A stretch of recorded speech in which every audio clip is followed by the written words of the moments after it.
Bismillahirrahmanirrahim. Assalamualaikum warahmatullahi wabarakatuh. Alhamdulillah, alhamdulillahirabbil alamin. Wassalatu wassalamu ala asrofil anbiya'i wal mursalin sayyidina Muhammadin wa ala alihi washabihi ajmain.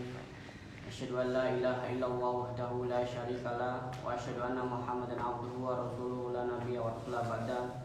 Allahumma sholli ala sayyidina Muhammad wa ala ali sayyidina Muhammad kama shallaita ala sayyidina Ibrahim wa ala sayyidina Ibrahim fil alamin innaka Hamidum Majid. Amma ba'd. Alhamdulillah, pada kesempatan siang yang berbahagia ini kita masih diberikan kesehatan, kita masih diberikan kenikmatan Allah Subhanahu wa taala, sehingga pada Sabtu siang yang berbahagia ini kita dapat bersama-sama berkumpul, bersilaturahmi, menjalin ukhuwah Islamiyah, kembali mencajar keimanan kita dengan berkumpul dengan saudara-saudari Muslim. Insya Allah semoga menambah tingkat keimanan kita kepada Allah Subhanahu wa taala. Salawat dan salam semoga kita tercurahkan kepada junjungan kita Nabi besar Muhammad sallallahu alaihi wasallam yang telah menunjukkan kepada kita jalan terang-benderang, yakni agama Islam, yang telah menunjukkan kepada kita jalan kebenaran, yaitu agama Islam. Tanpa mengurangi rasa hormat saya, yang terhormat tadi Pak Syarif selaku Presiden MSA, Pak Wi, Pak Erwan, Pak Tris, dan seluruh Bapak dan Ibu saudara-saudari yang hadir pada siang hari ini, dan tak terkecuali yang terhormat Pak Munandar yang selain akan memberikan materi yang melihat kita untuk diskusi pada siang hari ini. Insya Allah pada taklim siang hari ini akan dibawakan topik yang luar biasa yang berjudul Ocean in Islamic Perspective, yang dibawakan langsung oleh Pak Munandar Samidan. Waktu dan tempat saya persilakan. Assalamualaikum warahmatullahi wabarakatuh. Waalaikumsalam. Alhamdulillah, alhamdulillah, wassalatu wassalamu ala asyrafil anbiya'i wal mursalin wa ala alihi wa sahbihi ajma'in. Amma ba'd. Pertama-tama marilah kita panjatkan puji syukur kita kepada Allah Subhanahu wa taala yang mana pada saat ini sampai dengan detik ini nikmat Islam, nikmat iman masih dicurahkan kepada kita. Kita diringankan langkahnya untuk menghadiri majelis ilmu yang insya Allah akan diberkahi oleh Allah Subhanahu wa taala.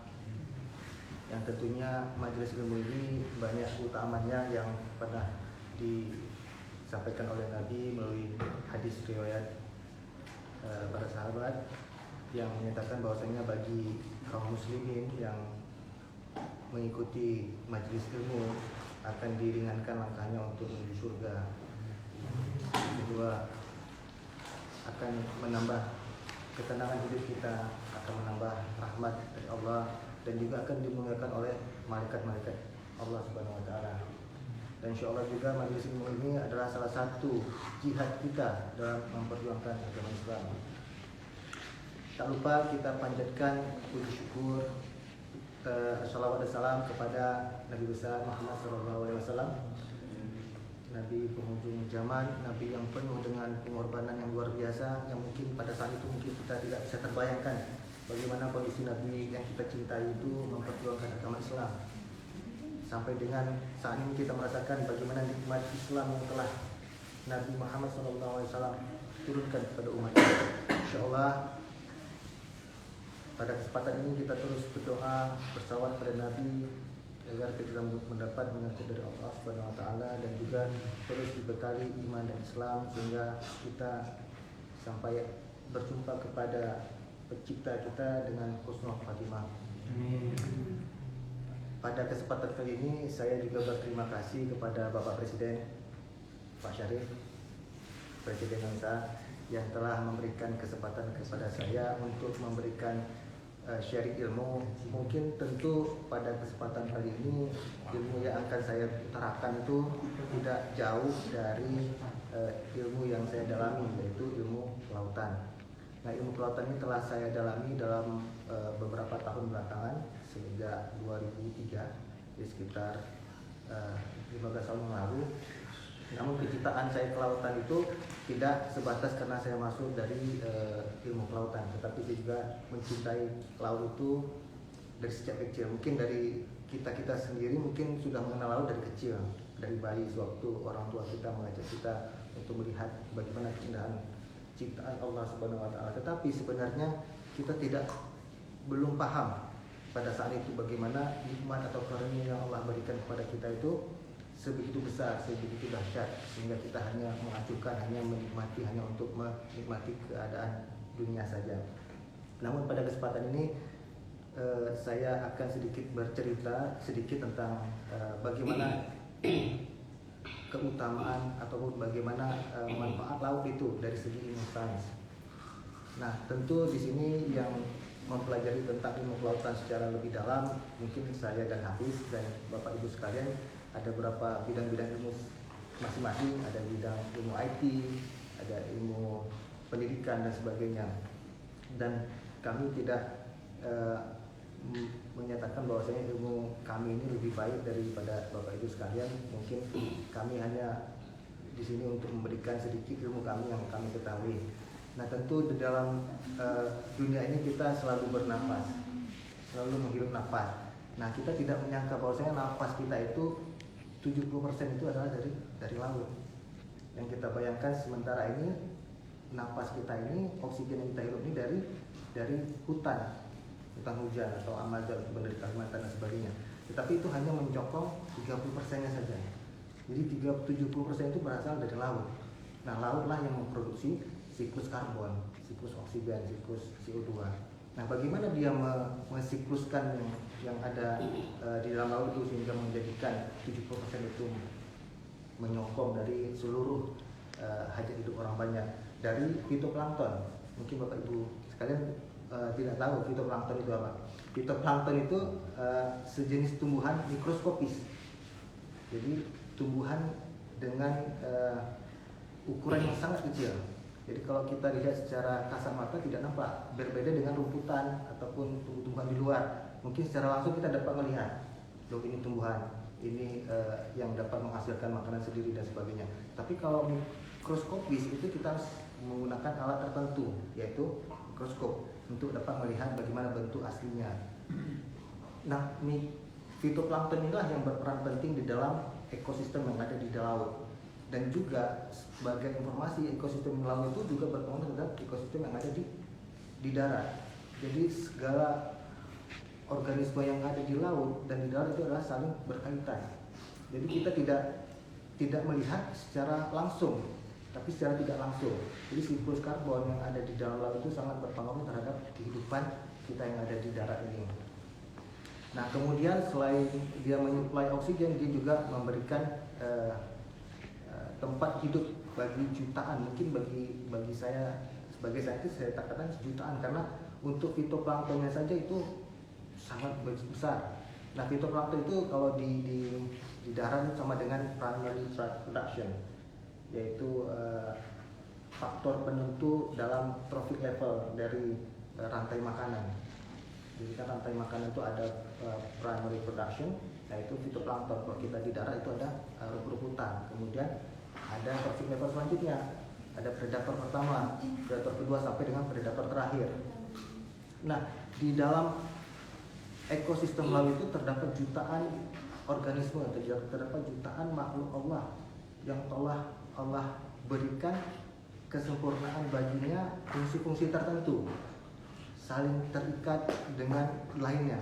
Jadi mereka tidak takut akan kekurangan rezekinya. Jadi karena Allah sudah mengatur segala rezeki yang telah diturunkan olehnya. Untuk fitoplankton, apabila kita melihat kondisi komposisinya itu adalah sekitar 100%, bisa kita katakan 100%. Nah, kalau dia masuk ke trophic level selanjutnya, maka energi yang dimakan itu berkurang 10%. Jadi trophic level selanjutnya akan menggunakan energi itu sekitar 90% dari trophic level sebelumnya. Nah, ini adalah salah satu keutamaan dari manfaat dari laut. Dan yang selanjutnya juga kita ketahui laut itu mempunyai fungsi untuk memberikan protein bagi kita. Tentu kita di sini yang sering makan ikan tahu manfaat protein yang ada di dalam kandungan ikan itu.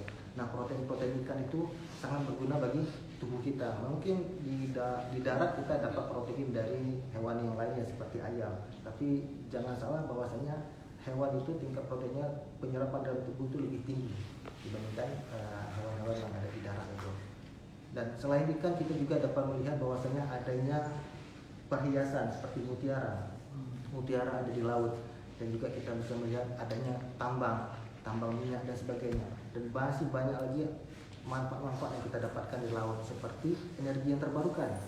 Energi terbarukan seperti apa? Seperti energi gelombang, kemudian energi angin, energi pasang surut, kemudian energi termal dan sebagainya. Masih banyak keutamaan yang sebenarnya kalau kita lihat secara lebih detail, lebih dalam, itu sangat banyak sekali, sangat luar biasa sekali, sehingga kita tidak mungkin sanggup menghitung dari segi manfaat untuk jutaan umat manusia. Begitulah karunia yang Allah telah turunkan kepada umat manusia.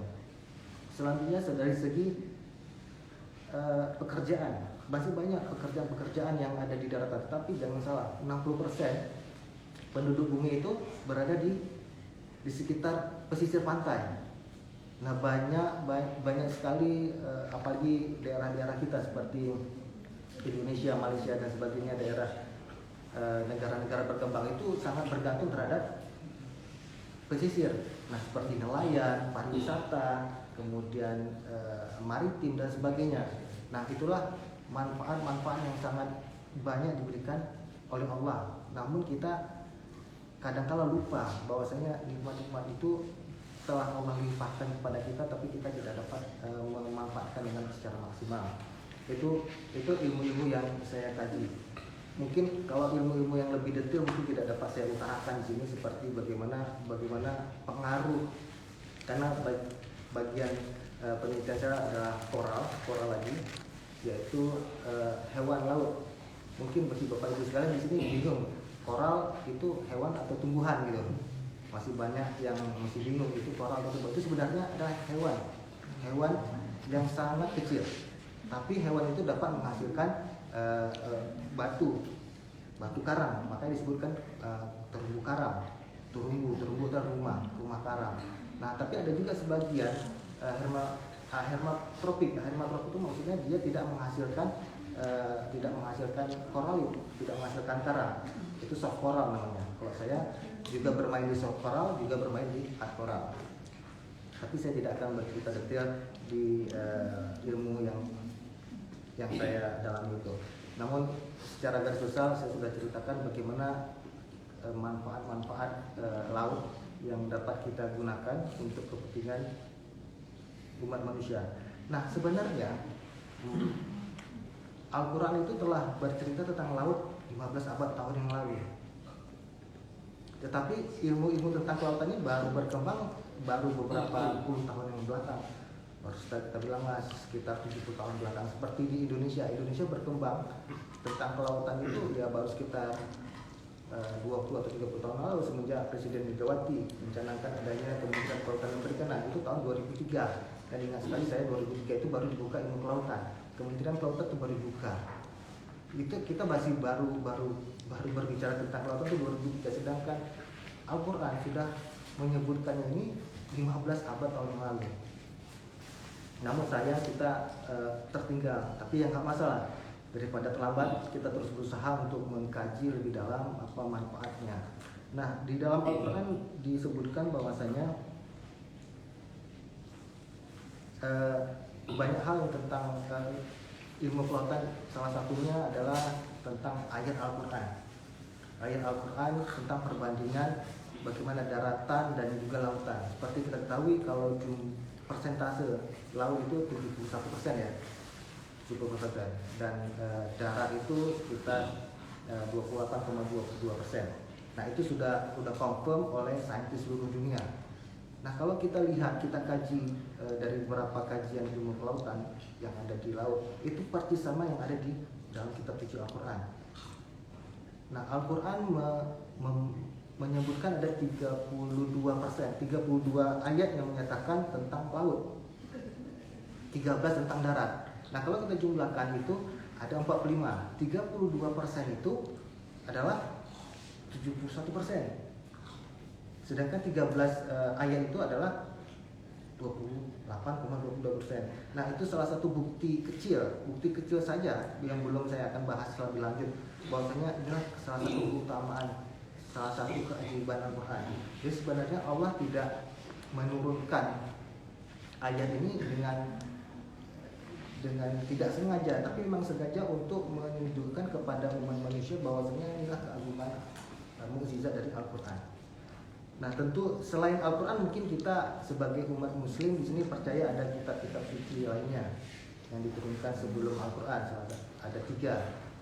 Itu pertama Taurat yang diturunkan oleh Nabi Musa alaihissalam, Zabur Nabi Daud alaihissalam, dan terakhir Injil Nabi Isa alaihissalam, dan terakhir Nabi Muhammad, yaitu Al-Quran. Nah tentu pada zaman sekarang kita tidak bisa menafsirkan bahwasanya kitab-kitab suci yang lainnya itu sudah terkontaminasi dengan kalam manusia, bukan kalam Allah lagi, dengan kalam manusia, terkontaminasi dengan pengaruh-pengaruh jahat-jahat mereka, tapi tidak kepada Al-Quran. Nah, Al-Quran alhamdulillah masih terjaga kesempurnaannya sampai akhir dunia ini, dan kita percaya itu. Dan kita percaya juga bahwasanya kita sebagai umat muslim, kita percaya dengan kitab tersebut. Tetapi kita harus berpedoman kepada Al-Quran dan Sunnah.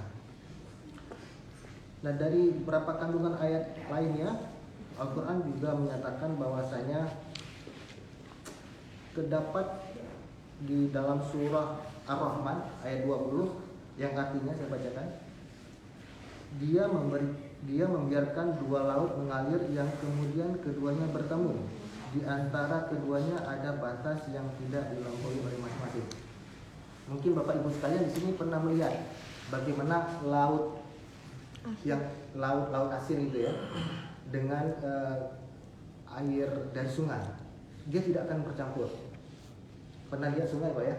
Di laut itu pernah bermain mungkin di muara sungai.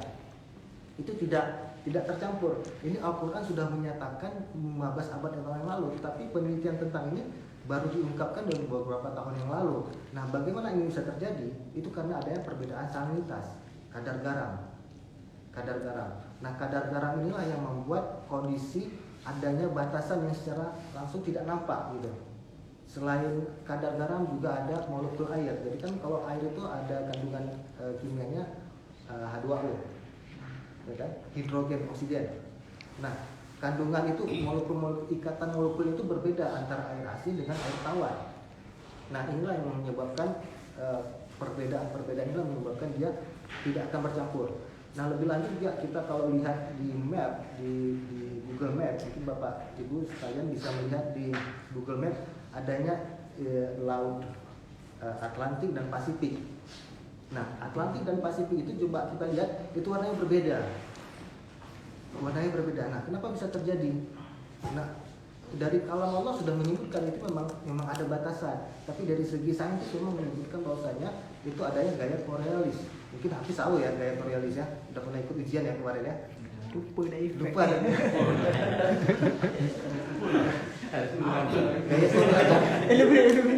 Gaya putaran bumi terhadap korosi ya. Betul ya, pusing-pusing dia. Bumi ini kan pusing-pusing, putar-putar gitu. Jadi selama 24 jam pusing. Dan gaya Coriolis lah yang menyebabkan dua lautan itu tidak akan menyatu. Selain ada yang saya sebutkan tadi yaitu perbedaan salinitas dan sebagainya. Di laut Mediterranean juga ada. Di seluruh tempat terjadi, dan itu mustahil bagi Nabi Muhammad SAW untuk mengarang dengan karangan sendiri. Gak mungkin. Sampai akhirnya profesor dari Prancis menyatakan keislamannya, saking menakjubkannya Al-Quran ini bagi dia. Karena sebelumnya si profesor dari Prancis ini dia beragama Katolik, dan dia tidak pernah menemukan dari kitab-kitab suci lainnya bahwasanya air laut itu sebenarnya tidak tercampur antara air tawar dan air asin. Nah, kita sebagai umat Muslim yang tentu yang selalu beriman kepada Allah, beriman kepada malaikatnya, beriman kepada kitab suci, beriman kepada nabi dan rasul, beriman kepada hari akhir dan iman pada dan qadar. Dan tentu harus lebih yakin daripada umat Kristen gitu. Kita kalah gitu. Kenapa? Kita sendiri umat Islam yang sebenarnya dalam jiwa dan hati kita itu memang sudah ada dari bayi. Dan mungkin ini adalah rezeki yang luar biasa Allah curahkan kepada kita. Mungkin kalau kita lahir di Taiwan ini kita nggak tahu nih kita agama apa ya. Jadi Allah telah memberikan, alhamdulillah Allah telah memberikan kita ini kamu agama Islam. Dan yang merubah paradigma itu bukan dari orang-orang sekitar, tapi dari pemikirannya itu. Nauzubillah min dzalik, kalau kita atau keluarga kita dari Taiwan mungkin nggak tahu lah kita kemana kita nantinya. Tapi alhamdulillah kita sangat bersyukur lahir di Malaysia, lahir di Indonesia dengan kondisi Islam, sehingga kita dapat menikmati nikmatnya iman dan Islam. Kemudian surah An-Nahl ayat 61 juga disebutkan bahwasanya bukankah Dia Allah yang telah menjadikan bumi sebagai tempat berdiam, yang menjadikan sungai-sungai di celah-celahnya, yang menjadikan gunung-gunung untuk mengokohkannya, dan yang menjadikan suatu pemisah antara laut. Apakah di samping Allah ada Tuhan yang lain? Sebenarnya kebanyakan mereka tidak mengetahuinya. Jadi Allah secara terang benderang telah menyatakan dalam Al-Quran. Nah, kalau kita meresapi dari ayat dari satu arti ke arti yang lain, mungkin akan menggugah hati kita bagaimana lemahnya kita sebagai umat manusia, bagaimana keagungan Allah telah menciptakan dengan cukup sempurna, dan gak ada yang bisa menandingi Allah untuk menciptakan. Itu masih lautan aja, belum lagi dunia di antara kita dan sebagainya. Itu mungkin pecah kepala kita, gak sampai. Kita hanya, saya sebagai peneliti tentang koral aja sudah profesor, insya Allah ke depan. Ikan hampir jadi profesor, pendidikan jadi profesor, pasar dan sebagainya. Itu bagian kecil sekali. Tetapi kalau kita kaji lebih dalam, pedoman hidup hudan linnas, hudan itu petunjuk hudan linnas bagi umat manusia. Itu mungkin bagi kita selalu nangis terus, kita nangis akan ingat kematian, bagaimana keadaan kita setelah hidup ini, karena hidup kita ini cuman sementara di sini, sahabat-sahabat sekalian. Mungkin ini sebagai pengingat untuk saya juga, untuk sahabat-sahabat sekalian. Mungkin pulang ini kita udah meninggal, nggak tahu kita. Jadi rumus dari kematian itu bukan dari umur ya. Siapa lebih tua duluan dia jumpa pada Allah? Enggak. Mungkin bisa jadi yang lebih kecil atau atau saya duluan entah Pak Sarif ya, ataupun saya di atas, kita nggak tahu. 50 tahun lagi. 50 tahun lagi.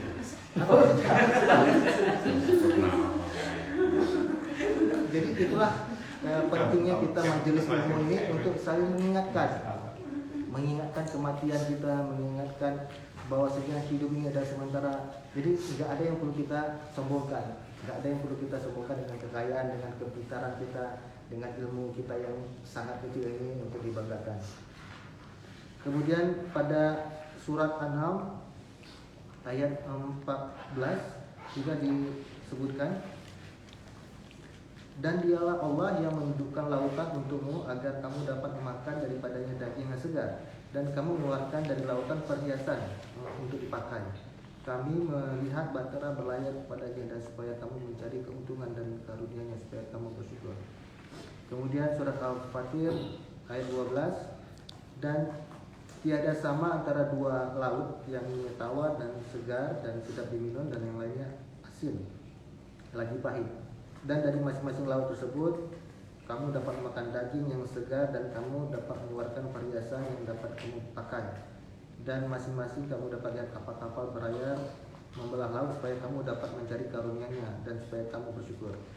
Kemudian surat Al-Maidah ayat 96, dihalalkan bagimu binatang buruan laut dan makanan yang berasal dari laut sebagai makanan yang lezat bagimu dan bagi orang-orang yang dalam perjalanan.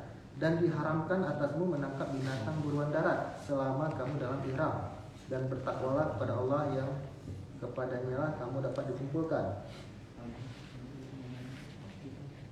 Dan ada satu ayat yang sangat menyentuh hati saya juga, karena memang penelitian saya ini tentang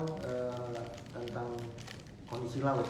Nah, kondisi laut ini rupanya sudah diceritakan di surat An-Nur. Saya bacakan surat An-Nur ayat 40. Atau seperti gelap gulita di lautan yang dalam, yang diliputi oleh ombak, yang di atasnya ada ombak pula, di atasnya lagi ada awan, gelap gulita yang tindih bertindih. Dan apabila dia mengeluarkan tangan, tidaklah dia dapat melihatnya. Dan barang siapa yang tiada diberi cahaya petunjuk oleh Allah, tiadalah dia dapat mempunyai cahaya di bumi. Nah, sini mungkin Hafiz juga tahu juga bagaimana topologi yang ada di laut. Topologi itu ada kita mempelajari bagaimana karakteristik laut. Yang salah satunya ada dua, pertama apotik dan fotik. Mungkin tahu ya. Fotik itu daerah yang surface area yang terkena sinar cahaya matahari. Itu daerah yang tembus cahaya 200 meter. Dan apotik itu daerah yang tidak terkena cahaya matahari. Nah, rupanya Allah telah menyebutkan di sini di surat An-Nur nih. Dan saya juga rupanya ada dan nggak mungkin sekali Nabi Muhammad menyelam pada saat itu di 200 meter, nggak mungkin sekali. Dan inilah yang membuktikan bahwasanya kekuasaan Allah itu memang ada gitu, yang diturunkan melalui Al-Quran. Dan juga di sini disebutkan bahwasanya yang diliputi oleh ombak, yang di atasnya ada ombak pula lagi. Nah, maksudnya apa ini? Nah, maksudnya rupanya internal wave. Mungkin Hafiz pernah belajar ya internal wave dari Profesor Panzer. Internal wave. Nah, itu berbeda dengan wave wave bukan? Sudah di atas Hafiz. Gelombang laut. Ombak. Nah, kalau ombak laut itu dapat kita lihat dari kasat mata. Ya kan? Pak Datuk belajar ombak ya kan? Belajar gelombang. Mungkin paham Profesor tentang ombak. Itu mungkin dapat dilihat secara langsung. Nah, tetapi yang di dalam surat An-Nur ini disebutkan bahwa ada ombak di dalam ombak, di bawah laut. Nah, inilah internal dip atau upwelling. Mungkin tahu ya upwelling. Nah, ini dah dia. Upwelling? Iya. Jadi bahwasanya bagaimana bisa terjadi? Dibawa ke atas. Dibawa ke atas. Nah, ini yang terjadi karena ada perbedaan temperatur, perbedaan suhu. Termohalai. Ya. Nah, sebenarnya sudah dikaji, sudah disebutkan 15 abad tahun lalu, baru dibuktikan oleh saintis kita, bukan saintis Islam ya, tapi orang Kristen, tapi sudah masuk Islam.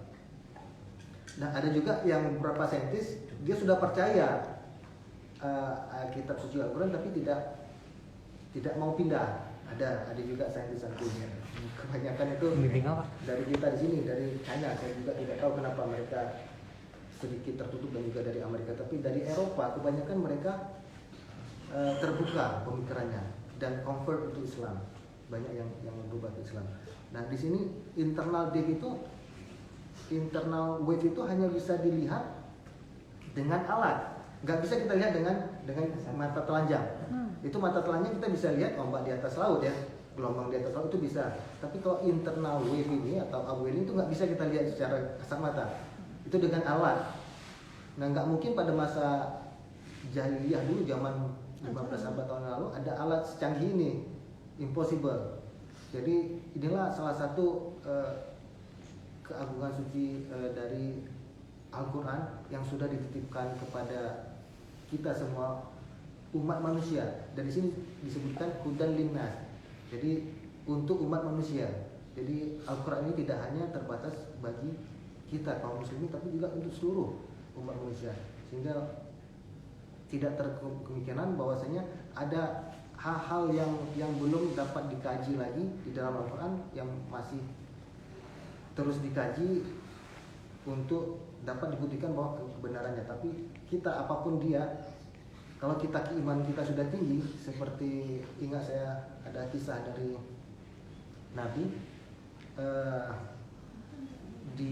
Nabi sewaktu